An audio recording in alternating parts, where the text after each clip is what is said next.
Hello, welcome back to my channel. It's Critter Money Carol back with another internet historian reaction.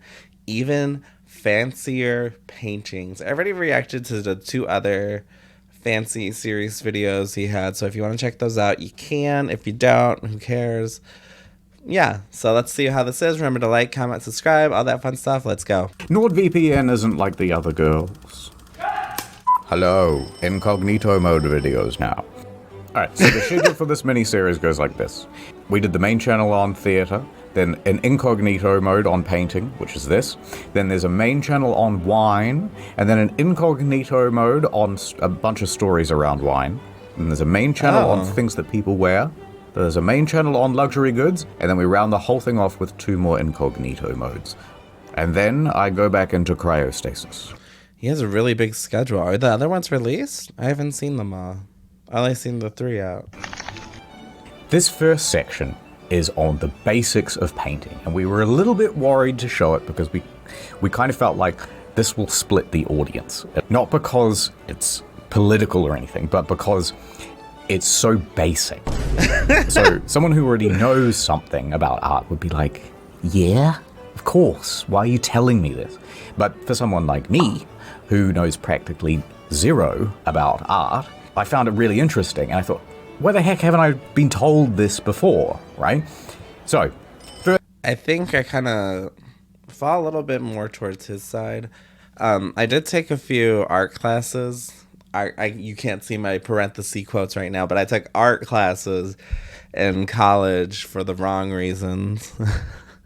And those were the worst classes I've ever took in my life. I will be honest. It was painful writing these 12-page papers about how somebody made a painting. I never want to go through that again. But I guess I am, to some extent, right now. first section. Alright, quiet on the set. Basics of painting. Action! The arts. The arts. Do not put an F in front of that. Worst mistake I ever made in my life. Right, first, some things that'll make you go, yeah, and? Or, oh, right. So look at this colorful goo. Paint. Delicious in both jam and chip form. But its raw components are just 2 essential things. An undissolving pigment and a medium. Now, pigments are basically just colorful dust, and the medium is the liquidy thing that the dust hangs out in. Now, the liquid determines what type of paint you have. Pigment plus water equals watercolors. Pigment plus glue equals acrylics. Pigment plus oil equals oil paints. So simple. And pigment plus moving on. Now, the pigment does not dissolve into the medium. Instead, it's just kind of suspended in it. When the pigment does dissolve into a medium, like when you put oil that's in water, a dye. right? So that's the basic difference. Now, you have to transfer the paint onto the canvas. To do that, we need to talk tools. Well, first, you can just use your fingers. Oh. It was good enough for the cavemen, and it's good enough for your mom. So it's good enough for us. Then we tried brushes. Now here is the anatomy of a brush. You've got the handle, the bristles, the ferrule, and the crimp. Now the bristles are the most important bit. Oh my god! Just using mangled up reeds. Wait. That's what vas deferens means? Latin for carrying away vessel. Does anyone ever watch that South Park episode? Like, I'm talking old South Park. I think it was like 1st or 2nd season. When Cartman yells at freaking Kyle and calls him, "You vas deferens." I was like, I never knew what he was referring to. Oh my god, I did not know. That was such a weird thing to put in the show. Now the bristles are the most important bit. First, we were just using mangled up reeds called fronds. But they got really good once we started using animal hair. Have a look at some of the animals we used. Boar, taken from the neck or the back of the pig. That is the kind of brush that Van Gogh used, and it's still the gold standard for today. A goat brush. It's good, but it's not the goat. Lacks some spring, so it's mostly used for calligraphy. Badger. Now that's actually mostly used for shaving, not painting at all. Horse, raccoon, and wolf Badger hair? Also not great quality. But what's the worst quality of all? You know, the gutter oil of the brush world. Is it like the artificial? Well, the worst quality is camel hair brushes. Oh. And they're mostly sold as arts and crafts brushes for kids. But the weird thing is, camel hair is I so never low knew it was quality camel that it's hair. not even used in brushes at all. Huh? Yes, so-called camel hair brushes are actually made from cats and rabbits and squirrels. Oh my god, that poor But squirrel. that makes people kind of sad. So they changed the name to a much less cute animal, and also one that's kind of exotic, so you wouldn't question it. Now, what's the best brush of all? I'm never gonna What buy a is the cheap brush S again. tier of brushes? Those are made from sable. Oh my god, this, of course. 10 out of 10. Now, sable is a type of weasel. These are hunted for their fur for clothing. What the fuck is a sable? It's him. Where are they from? But when they catch them to I've make never clothes, heard of that before. they actually only want the body for the clothes. And so they discard the tail altogether. But those tails have the best hair for paintbrushes. I mean, And at so least they they're are using the snatched whole up by the body, brushman. right? Now, the hair is special because it has an interlocking scales that vastly increases the surface area. But it also holds strong in the long term. Firm and bouncy, but also soft. It's smooth, it bounces, it moves. Only with new Tresemme Keratin Smooth. And they sell for upwards of $300 Oh, a shit. brush.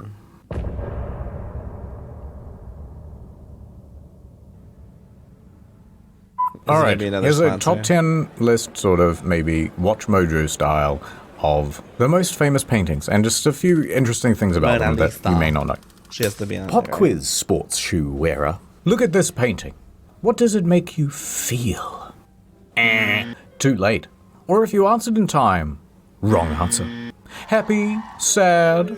I bet those are the only two emotions you even know. The correct answer is shame, because you are embarrassing yourself. You know nothing about the arts. So it is time to look at the best paintings to ever exist. And let's begin with the most obscure of them all. Whoever this is.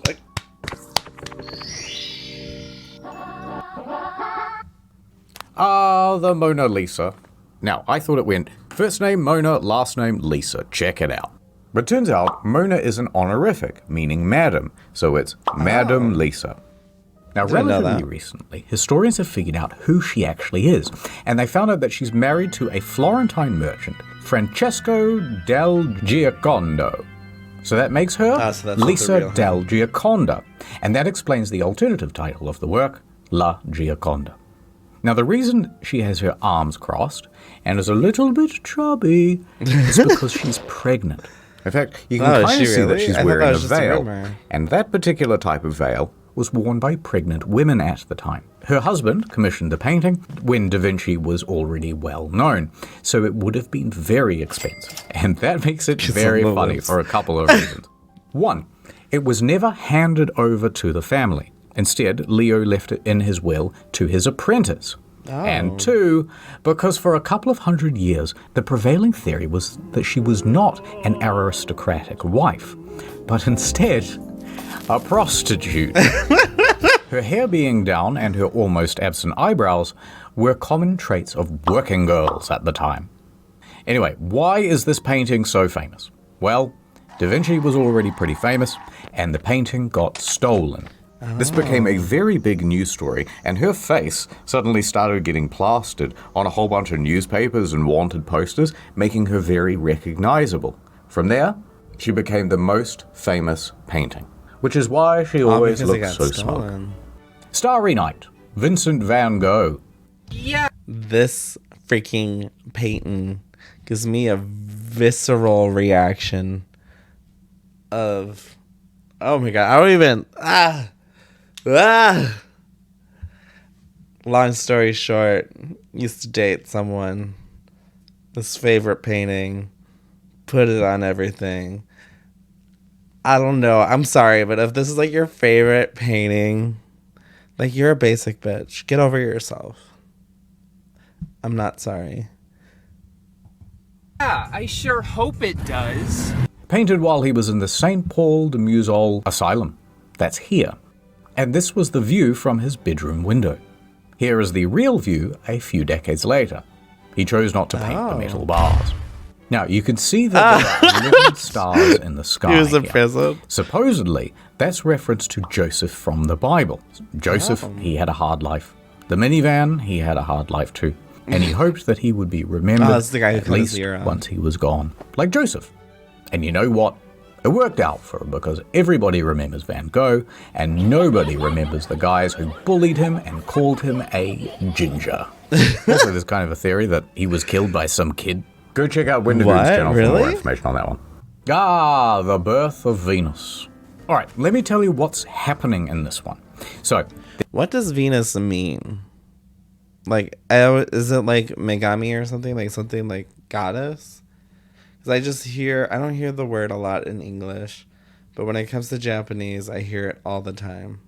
Like, you hear it in songs all the time. You hear it like, I'm a Venus. What's a Venus? Like, somebody please tell me in the comments, because I'm at a loss. there's this lady, Venus. She is the goddess of beauty, and she is coming up out of the ocean in a big clam, right? Now, the clam is not a metaphor for her vagina. It's that she is the Well, she's perfect covering it. pearl. Get it? Now, these two here are a divine wind. They are blowing her like a hot spoonful of soup towards the shore. And she is carried all the way over to the beach. And this beach, by the way, is a real place called Paphos. It's in Cyprus. Here is what Where's it looks like in Cyprus? real life. Now, when she Looks arrives on the pretty. beach, a nymph shows up, which is this lady here, and she has a cloak, and she throws the cloak over nymph Venus, and she pregnant? says, "You know what? You're very special. One day they're gonna name a 4-blade razor after you." Arrangement in black and grey #1. Also known as Whistler's Mother, most famous for its appearance in the Mr. Bean movie. Now, when Whistler's mother originally Bean had a agreed to be movie? painted, I thought it was just a she kid's agreed to be show. painted standing up, but she had to pose for so long that eventually she got quite tired and had to sit down. Here you go. And that became the famous pose. The Garden of Earthly Delights. All right, this one is probably my favorite because it looks like a Where's Waldo, and then the whole thing just goes does. completely off the rails. They're So, all naked. Mr. Hieronymus, that's a name that's going to make a comeback, is doing all of this cool surreal stuff about 500 years ago. So let's start on the left. Oh, I remember Here that other is one. Adam and Eve and the pre-incarnation of Jesus. And they are all hanging out in the Garden of Eden. Now what's going on in the middle bit? That's harder to explain. The best theory is either they're that all this part is of the same Eden piece. if people were allowed back into the garden, or if they had But I never left know in the I've first seen place, or if the man piece had on the not right. committed original sin. But look at the size of that strawberry. Oh, here he is. And then on the right-hand panel is hell, or at least a very bad time. This is I've where seen this Ardlaw part would end before. up. I didn't That see the son other of a two bitch. parts. Right. Now, here's the interesting bit. It's not painted on a typical canvas. It's actually a sort of cabinet thing with 3 panels called a triptych. And the neat thing is, if you close the Oh, that's doors, familiar. more painting. That is the earth, and that is the firmament. A perfect balance between flat earth and globe theory. A Sunday afternoon on the island of La Grangette. This hate thing this is painting pretty big, too. and here's the real-life I just place hate that was everything. painted I'm after. not I They've feel beautified so it bad even more saying with that, the office but- building at the back. What you may not know is that it is actually a sequel.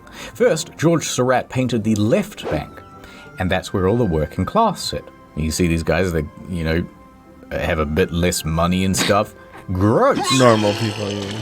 And then this is the one that you all know, and that is on the right-hand bank. And all these people are a very bougie sort. Of course the rich is people get Scrappy Doo. famous. And that's a monkey. The Last Supper. Okay, so the scene is this. I'm not all the religious, but I disciples are think this gathered painting around, is and this pretty. is the exact moment that Jesus declares, "Hey, by the way, I know one of you betrayed me." And this is everyone's shocked reaction to the news. Except there's one guy who's just pretending to be shocked. And here is who everyone is. I thought this was Mary, by the way. Turns out that's John. Very progressive. And that's all of the paintings, and no one has attempted one since.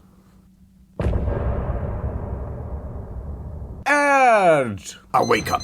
Quickly, flip the Nord logo. Now we're Mariana back at Stretch. Nord? Flip it the other way. 3 pyramids. He's solving the mysteries. There's not much time. I gotta log into NordVPN so the corporations can't track me. Marketing companies gang stalking me, listening to me through the walls. We found the death note. Sometimes I turn it off. Wake up Slows down again. my I don't have much time. The feds are at my door. Open up! I refuse to take my Nord milk pills. I wake up again. The demon in the corner of my room wants to access my NordVPN. I let him, because I can use it on up to 6 different devices. That's cool, man. I know the corporations are building profiles on me. I go to Facebook, I go to Wikipedia, then suddenly I'm getting ads for feet on my Facebook. Big feet, big foot, big pharma. On Tuesday, I saw a red car. Coincidence? Huge deal on a 2-year plan plus 4 bonus months, 4 sides to a triangle. Coincidence? There's a guy reacting to my life in the corner right now. 30-day money-back guarantee? What's the goddamn catch? Time's going faster than usual, and only a limited time to get a great deal on a 2-year plan. I wake up again. It's the perfect Christmas present. Who are you? Wait a minute. My family died in a suspicious house fire. Skinwalker in my house. Change location to Sunday. Different regions have different prices on plane tickets and hotels. That ain't even a conspiracy. I take more microplastics so I can see through the ether. We're coming in, Nordman. Pizza time. But they're too late. I click Hyperborea and I am untouchable. If you understood anything that happened in this ad, go to nordvpn.com/incognito to get a huge deal on a 2-year plan, plus 4 bonus months. Ad over. Alright, so this one is about how to spot a fake painting. I quite like this section, but it kind of got bogged down by all of its technical information, and it went quite long. So, here it is, for the discerning audience. How to spot a fake painting.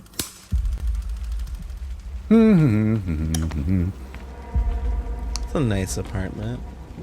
Glug, glug, glug. Oh my god. Is that a real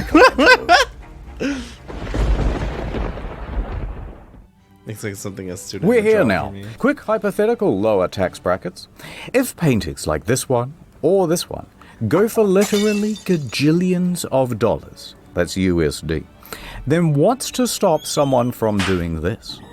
Then this, and then this, then this, and then saying it's real when it ain't.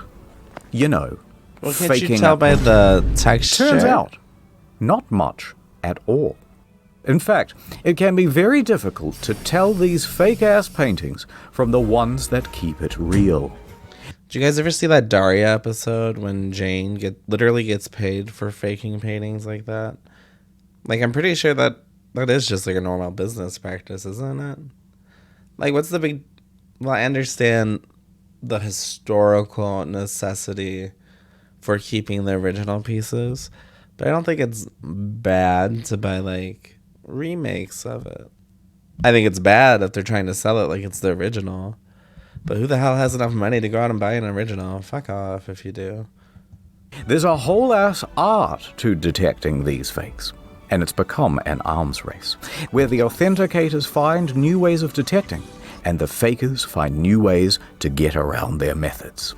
Technology's advanced. Do you think that makes it harder to make good forgeries? No, you can beat the forensics. So, authentic. You can beat the There are 3 forensics. main categories: provenance, Sure, Jan. connoisseurship, forensics. Let's start in alphabetical order. Provenance. Now, provenance follows the history of the painting, tracking down the previous sellers and the buyers, all the galleries that exhibited it, the hand-to-hand that it was passed through, all the way back to the original painter. What if the original However, the older the seller work, made a the fake? harder it is, generally, to track the provenance. Take, for example, the most expensive painting ever sold, the Salvator Mundi, the final Da Vinci, sold in 2017 for $400 million, and it can only be traced back to 1958. Back then, it was sold for £45. But in the other 500 years of its history, no one knew where this thing was. Even today, people still dispute whether it's genuine. I think it's a real flim-flam. And this Flim is a flam. made-up piece of junk. I think it's fake art news. Real in drag. Then it turns up in... Real in drag. Shut up. Don't be mean to drag.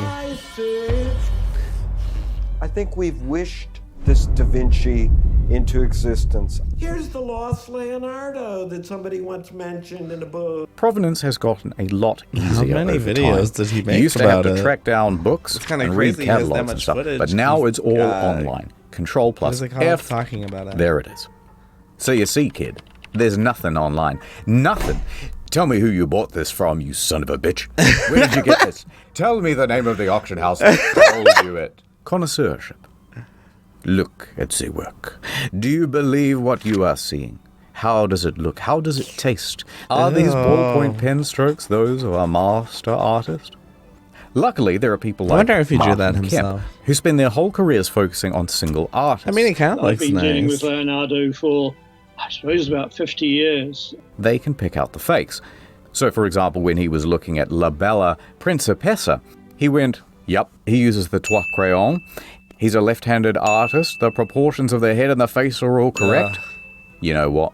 I'm going to give this a big giving rubber me stamp terrible right there in the flashbacks middle of to the college. painting.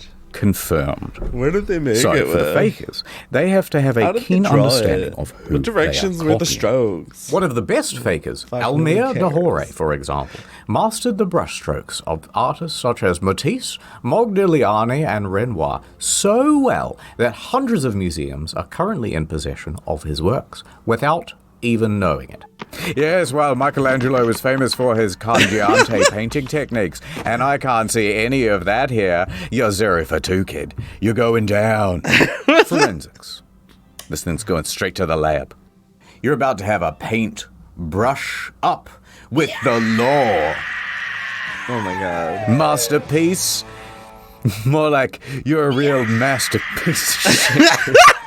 Fuck you. Alright, now the people that solve murders have really changed the game Poor when it comes to child. art forgeries by implementing radiocarbon dating. Radiocarbon dating. Carbon dating? Yeah, but it's not serious. Listen, you're made out of carbon. I'm made out of carbon. Paintings are made out of carbon. And when a thing is made out of carbon, there are these unusual isotopes of carbon-14, right? They're floating all throughout the air and the atmosphere. Now, all living things contain a trace of them.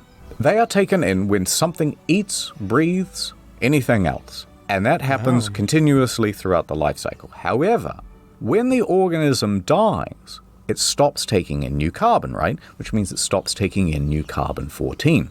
Same thing happens to a painting. You've stopped putting paint on the thing, no more carbon. Carbon-14 is an unstable isotope, and it decays at a very steady rate. Poof! It turns into nitrogen-14 and a beta particle. Beta! And because these carbon-14 atoms decay at a very steady rate, in principle, you can look at the proportional number of carbon-14 atoms and determine how old something is. More But what if carbon-14, the carbon all newer painting. disappears? Less carbon-14, older painting. In 1985, using this technique, they caught a guy, Robert Trotter, who forged a Sarah Hon painting.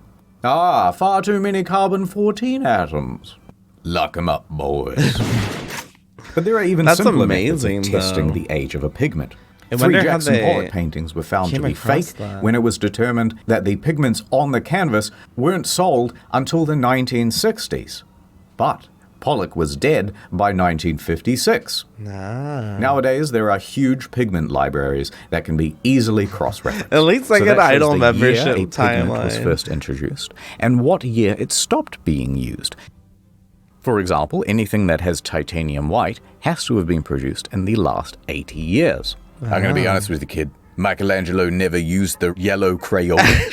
X-rays. Now, you can blast this thing with some radiation. I've heard of and X-rays. look behind the painting. Well, to obviously, see I've heard of what what's X-rays underneath. are. I just For heard example, of them did the using artist X-rays do a sketch first? Maybe this is on the painted over painting. something else. On If you look paintings. behind the Mona Lisa, you can actually see that she had a much larger head once, although maybe it just shrunk with age. And you can see that veil much more easily. Also, if you X-ray even further, you can see her fully formed skeleton. Oh my god. But the art forgers of today are a wily bunch. Forgers can source old canvases from the correct period. They can use error-matching pigments. Even the carbon That's also dating can be a cool. bit That has to be unreliable. like a Heck, good even the hobby. X-rays can be bullshit. Or a fun as forgers hobby. take into account that their work will be X-rayed, as they do a sort of fake painting or sketch first, and then paint the next version on top. All right, kid. I'll give you $20,000 for this. Or a shiny new bottle of Ritalin. Oh my god! Works every time.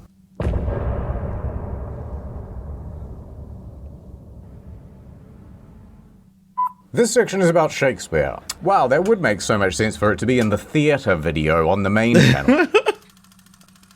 This dude showed up and changed the game. Shakespeare. Here's the thing though. We basically know nothing about him. First, we don't know what he looked like. There are two best guesses. One is from this engraving on a first folio. But that wasn't put together until 7 years after he was already dead. One of his peers, Ben Jonson, knew him though and said, yeah, it's pretty close. So maybe. The second is a bust that was made for his grave. There are a bunch of others, but they weren't commissioned by Shakespeare himself. They weren't done while he was alive, and he didn't exactly stop to pose for them. But these are the ones we most recognize him by. This includes Chandos, which is probably the most recognizable. So this could be him, or this could be some completely other dude, or it could be an idealized version. Now, we also don't know exactly when he was born, or when he died, or how he died. His birthday is celebrated on the 23rd of April, but there's no record of that. And then he died on the 23rd of April as well. So he died on his birthday? Odd coincidence. But we know that he did marry a lady named Anne Hathaway. Yes, same as Catwoman, but this one was the original. We also don't even really know how to spell his name. There are tons of different signatures by him, but they're practically all spelt differently. And let's not even get started on the conspiracies of whether or not he really wrote his plays. The son of two illiterate parents from a lower-class neighborhood suddenly becoming the world's greatest playwright? Bit suspicious. Also, whether he was gay, or worse, whether he was foreign, or what was going on with his grave. So if you go to the Holy Trinity Church Why would it matter if he was foreign or gay? There he lays, but there is an engraving above him. Blessed be the man that spares these stones, and cursed be he who moves my bones. Cursed, you see. Ooh. You're not allowed to dig him up. So everyone is super spooked out by the curse, and they refuse to dig him up. So archaeologists instead have done radar scans. Turns out, his head is missing. He was grave robbed in 1794. So we can't even reconstruct him that way. And they won't open it up for DNA tests. So it's likely that we will never know the truth. The government is hiding. The point is, Shakespeare stole a theatre at one point. Okay, quick Shakespeare moment. In 1599, Shakespeare was working as a playwright with his acting troupe called the Lord Chamberlain's Men. Now they were leasing out a theatre in Shoreditch called the Theatre. Creative name. Anyway, they had a disagreement with the landlord, Giles Allen. Giles revoked their lease. Shakespeare and the Chamberlain's Men were not very happy about that, but they had no option but to walk away. But a few days later, in the dead of night, they came back. Oh no. Now, the group met up just outside the theatre, and they had bribed the watchman to look the other way. Then, with daggers and tools in hand, they broke into the theatre. Now, they weren't there to kill Giles, and they weren't there to steal stuff from the theatre. No. They were there to rob the theatre. They tore down the entire building, piece by piece, and they started carting it away to a warehouse. From there, they ferried it across the Thames and over to Southwark. With the materials that they stole, they constructed the Globe Theatre. And there it stood for the next 14 years until it burnt down. Whoops. It was a performance of Henry VIII, and a prop cannon was involved. Don't worry about that. But then it was rebuilt. But then in 1642 it was shut down again. But in 1997, a recreation of the Globe Theatre was made once more. And in London, you can visit it today. As long as you can avoid being stabbed.